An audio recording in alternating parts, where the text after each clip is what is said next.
औरंगजेब जिंदा है, आज भी वो जिंदा है। आप इस बात से चौंकिए मत, जिंदा इसलिए है, आज भी वो पता नहीं इस देश के कई लोगों, अब संख्या बताना तो बहुत मुश्किल है, मुट्ठी भर हो या हज़ार हैं, लाख हैं, उनके दिलों में औरंगजेब आज भी जिंदा है। अगर वो जिंदा ना होता तो जो कल नागपुर में जो घटना घटी है, जो दंगा हुआ, दंगा फसाद हुआ है, वहाँ जो आग जनी हुई है, वो ना हुआ होता। वजह आपको पता ही है, बताने की बार बार ज़रूरत है नहीं कि औरंगजेब के नाम पर जिस तरह के यहाँ दंगा फसाद हो रहा है, इस देश में हो रहा है, और उसकी शुरुआत महाराष्ट्र में हुई है। अब तक तो बयानबाजी हो रही थी, लेकिन वो हिंसा में बदल चुका है। और जिस तरह से कल किया गया है नागपुर में, जो कल आगजनी हुई है, दंगा हुआ है, वो बिल्कुल ही एक प्लान के तहत हुआ है। हम यूँ ही नहीं करें, हमारे पास सबूत है, कड़क के पास इसका खुलासा है। हम आपको 4-5 पॉइंट बताते हैं पंकज, उसके बाद हम इस बात पे आगे करेंगे कि वहाँ के विधायक ने ये कहा कि वहाँ पर जो जहाँ पे दंगे हुए गाड़ियाँ, वहाँ पर मुसलमानों की भी गाड़ियाँ लगती थी, कल वो गाड़ियाँ नहीं लगी थी।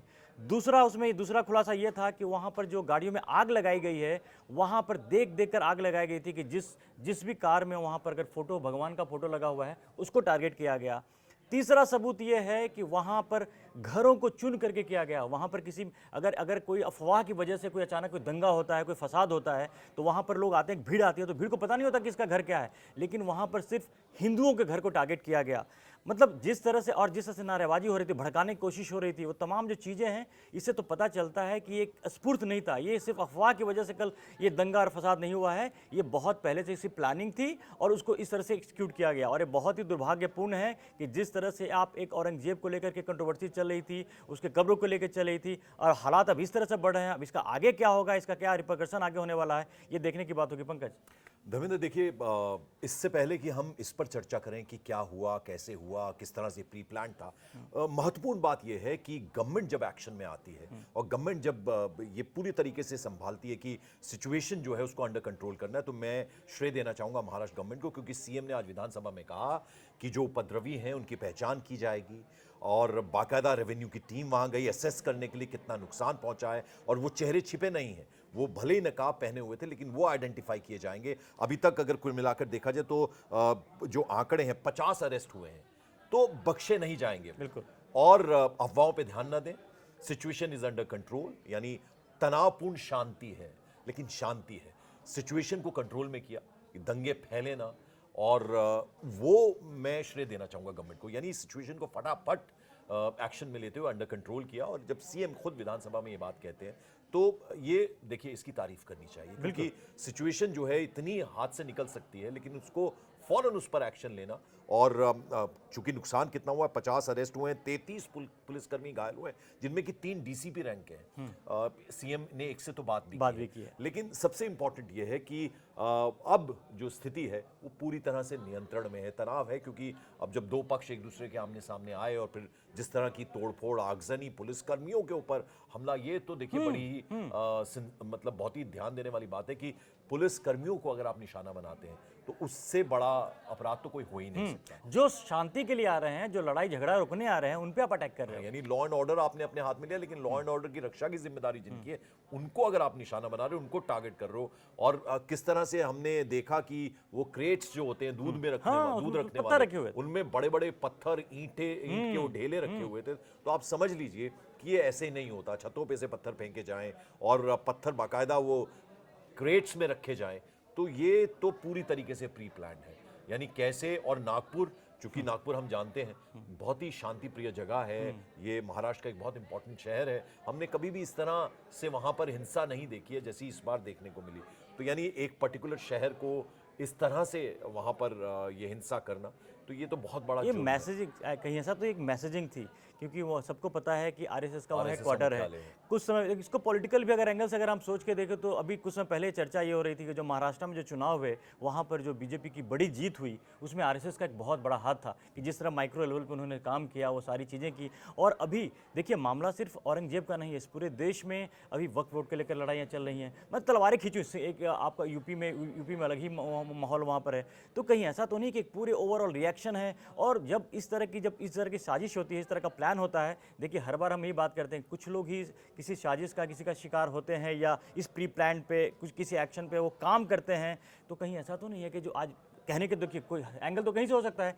पीछे पहले भी जितने भी इस देश में दंगे और फसाद हुए हैं उसमें कहीं ना कहीं एक आईएसआई का लिंक भी आता रहा है, हमेशा आता रहा है। तो कहीं ऐसा तो नहीं कि पाकिस्तान में जिस तरह के हालात हैं, वहाँ पर जिस तरह की हिंसा हो रही है, आउट ऑफ कंट्रोल वहाँ देखिए वो पड़ोसी मुल्क तो इंतजार में रहता है, इंतजार में अनरेस्ट जो अगर हमारे देश में होता है उनको तो मुझे लगता है वो तो इस मौके की तलाश करते रहते हैं, बल्कि उसको और ज्यादा बल देते हैं। और आजकल चूंकि सोशल मीडिया का जमाना है, इसीलिए कहा जाता है, सीएम ने खुद कहा आज विधानसभा के अंदर, अफवाहों पे ध्यान न दें, इस तरह की और अफवाह जो फैलाएंगे उनके खिलाफ और कड़ा एक्शन लिया जाएगा। तो ये बहुत जरूरी होता है, क्योंकि आप देखिए उत्तराखंड वक्फ का आपने जिक्र किया, उत्तराखंड से लेकर सीए वहां जिस तरह से उसको लेकर फौरन सबसे पहली स्टेट बन गई, बिल्कुल शांतिपूर्ण तरीके से, तो शांतिपूर्ण तरीके से हुआ। तो जब इस तरह का अनरेस्ट एक पर्टिकुलर जगह पर होता है तो अकेला नागपुर नहीं, महाराष्ट्र में और जगहों पर भी हो सकता है, पुणे में हो सकता है, मुंबई में हो सकता है, कहीं भी हो सकता है। और ना सिर्फ महाराष्ट्र में बल्कि उत्तर प्रदेश, उत्तराखंड, यानी मध्य प्रदेश, हरियाणा, कहीं भी हो सकता है। तो इसलिए बहुत जरूरी है कि वहीं उस जगह को उस जगह पे ही इस तरह के इंसिडेंट उसको फैलने नहीं दिया गया।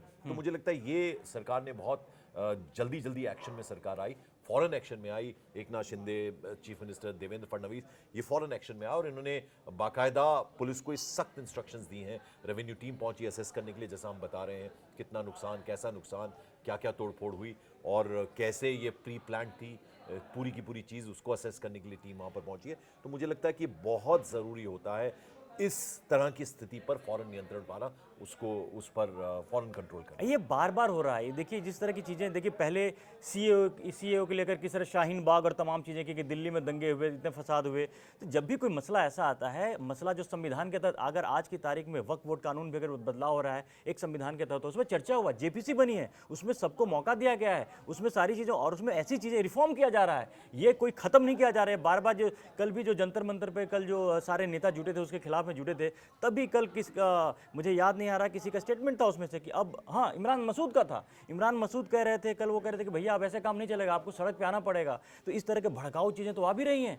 अगर मान लीजिए कि जिसका बहाना इन्होंने बनाया है कि वहाँ पर, इसके पहले थोड़ा बैकग्राउंड इसका ये भी है कि विश्व हिंदू परिषद और बजरंग दल के लोग इसका वो कह रहे थे कि जो कब्र है, औरंगजेब का कब्र है, उसको तोड़ ना देना चाहिए, एक मांग कर रहे थे। ठीक है, वो मांग करने के बाद अब इस पर बहस हो सकती है कितना सही है कितना गलत है वो सारी चीज़ें, लेकिन किसी ने जाकर के किसी तरह से कोई नुकसान कहीं पे नहीं पहुंचाया, कोई हिंसा नहीं की। अगर उसका रिएक्शन ये आता है और उसकी वजह ये बताई जाती है कि अफवाह है, तो बड़ा खतरनाक कंट्री है, अपनी अपनी बात कहने का सबको हक है। लेकिन बात कहना और हिंसा पे उतर आना और जो लॉ एंड ऑर्डर की जिन पर जिम्मेदारी, उस पुलिस पर हमला कर देना, तो उससे बड़ा जुर्म तो कोई हो नहीं सकता। तो मुझे लगता है ऐसे जो शरारती तत्व हैं उनसे निपटना पुलिस और सरकार, एडमिनिस्ट्रेशन बहुत भली भांति जानता है और वो फौरन से एक्शन भी हुआ है।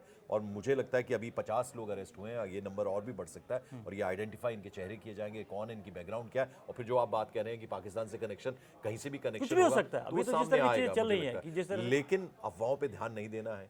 और सोशल मीडिया पर इस तरह के मैसेज, भ्रामक मैसेजेस बहुत ज़्यादा आते हैं और फिर ये धीरे धीरे फैलते हैं, एक शहर से दूसरे शहर, एक स्टेट से दूसरे स्टेट। आजकल तो बहुत फास्ट चलता है। तो मुझे लगता है इस तरह की अफवाहों पर ध्यान नहीं देना, और ये मुख्यमंत्री ने खुद ये बात कही। और देखिए क्या हुआ, अफवाहों की जब पंकज बात कर रहे हैं तो आप ध्यान रखिए कि किस तरह से सीएओ को लेकर अफवाहें फैलाई गई कि यहाँ के मुसलमानों की नागरिकता छीन ली जाएगी। ऐसा कुछ हुआ क्या? आज की तारीख में सीए लागू है देश में, सब कुछ शांति है, कहीं कुछ नहीं हुआ है।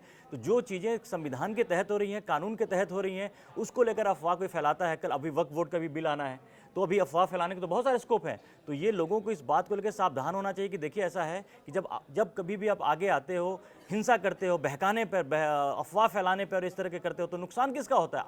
आज जितने भी आज पहचान में आ गए हैं, जिन्होंने आज किया हो, किसके भड़काने पे किया, क्या किया हो, तो बाकी सारे जांच के बाद आएंगी, लेकिन भुगतना तो उनको होगा। वो तो सारी सरकार उनसे सारे भुगतान कराएगी। जिस तरह से आपने देखा होगा यूपी, उत्तर प्रदेश में भी राइटर्स के साथ ऐसे डील किया गया कि अगर आप दंगा फसाद करोगे तो आपसे जुर्माना भी वसूला जाएगा, आपको पकड़ा जाएगा, आपको चिन्हित किया जाएगा। और तो इस तरह की जो चीज़ें हो रही हैं, ये कम से कम एक अच्छी बात है, जैसे आपने बताया पंकज की नागपुर में ये घटना घटी और कल रात में ये घटना घटी, उसके बाद तुरंत के तुरंत पुलिस ने वहाँ पर इस पर काबू पा लिया। लेकिन हाँ, राजनीति खत्म नहीं हो रही है। अब राजनीति करने वाले तो बहुत कुछ कह रहे हैं कि जी सीएम को इस्तीफा उनके शहर में हुआ है, उनके गृह क्षेत्र में हुआ, उनको इस्तीफा दे देना चाहिए, वो फेल हो गए, पता नहीं तमाम चीजें उनको औरंगजेब तक किया। और सबसे इंटरेस्टिंग बात पंकज इसमें यह है कि इस औरंगजेब को लेकर लड़ाइयाँ हो रही हैं, जिस औरंगजेब ने इस देश में आक्रांता था, इस देश में आया, यहाँ लूटपाट मचाई, यहाँ पर पता नहीं हजारों लाखों लोगों को मारा उसने। मैं धर्मेंद्र थोड़ा पीछे ले जाना चाहूंगा। हमने अपने बचपन में किताबें पढ़ी हैं, अमरचित्र कथा उस जमाने में आया करती थी, बाबर से लेकर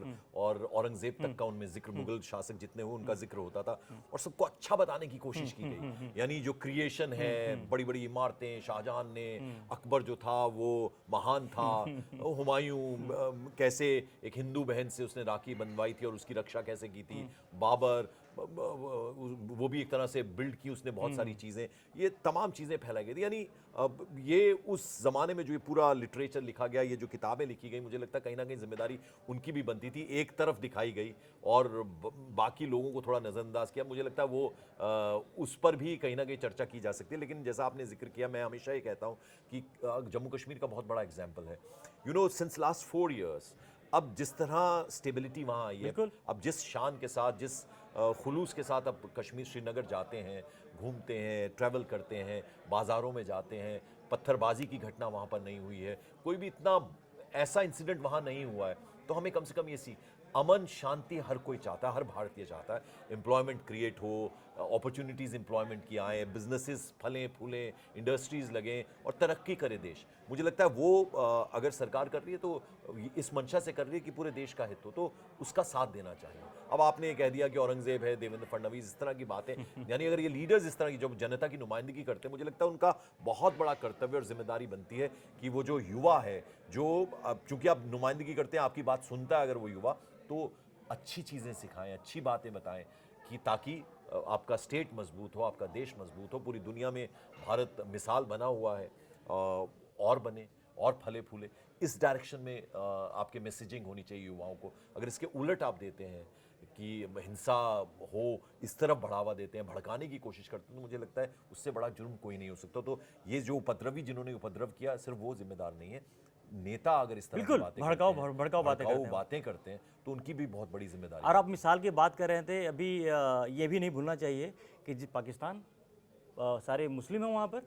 आज पाकिस्तान के जो मुसलमान हैं, बलूचिस्तान के, पीओके को इंडिया में आना चाहते हैं। क्यों आना चाहते हैं? खुशहाली के लिए आना चाहते हैं। ज़्यादा मुसलमान तो यहाँ है, खुशहाली के लिए वो इंडिया में आना चाहते हैं। और यहाँ पर जिस तरह की दरार बनाई जाती है, जिस तरह से हिंदू मुसलमान, और कब तक बेवकूफ़ बनाते रहेंगे। एक बात और, जो भी औरंगजेब को महान समझते होंगे, तो जो अपने बाप का ना हुआ, जो अपने भाई का ना हुआ, वो आपका कैसे हो गया? बिल्कुल, आपको इसका तो एग्जाम्पल है ना। परवेज मुशर्रफ जब यहाँ आए थे तो यहाँ एक मुस्लिम स्कॉलर ही है, उन्होंने बड़ी बात कही थी, मदनी उनका नाम है। उन्होंने कहा कि हमें ना बताएं यहाँ हम मुसलमानों को, क्योंकि हम यहाँ बहुत खुश हैं और आपके यहाँ जितने उतने से ज़्यादा हैं यहाँ पर। बिल्कुल। तो एक इस तरह का मैसेज जब जाता है एक कौम, पर्टिकुलर कौम के लिए, तो वो कहीं ना कहीं नज़ीर बनता है ना। तो ऐसी चीज़ें जो हैं वो कितना अच्छा इम्पैक्ट डालती है। मुझे लगता है इस तरह की बातें भी होती हैं, तो उस पर ज़्यादा ध्यान देना चाहिए और कोशिश होनी चाहिए कि हिंसा ना भड़के। हिंसा भड़कती है दो पक्षों के बीच में अगर, तो उससे वो जो आम शहरी है, वहाँ का रहने वाला है, बाजार बंद होते हैं, गैप क्रिएट होता है, तो वो गलतफहमी होती है। वो गलतफहमी होती है। तो मुझे लगता है कि देवेंद्र फडणवीस ने बहुत अच्छी बात आज विधानसभा में कही। उन्होंने कहा कि ये जो अफवाहें हैं वो ना फैलाएं, और सिचुएशन जो है थोड़ी तनाव ज़रूर है, क्योंकि इतनी बड़ी घटना कल हुई, 33 के करीब पुलिसकर्मी घायल हो गए, डीसीपी 3 गंभीर तरीके से गंभीर रूप से घायल हुए। तो अफवाहें ना फैलाएं, शांति बनी हुई है, शांति बनाए रखें, और उपद्रवियों की पूरी लिस्ट, उनके सीसीटीवी, उनका इलाज होना भी चाहिए, उनका इलाज माकूल इलाज होगा।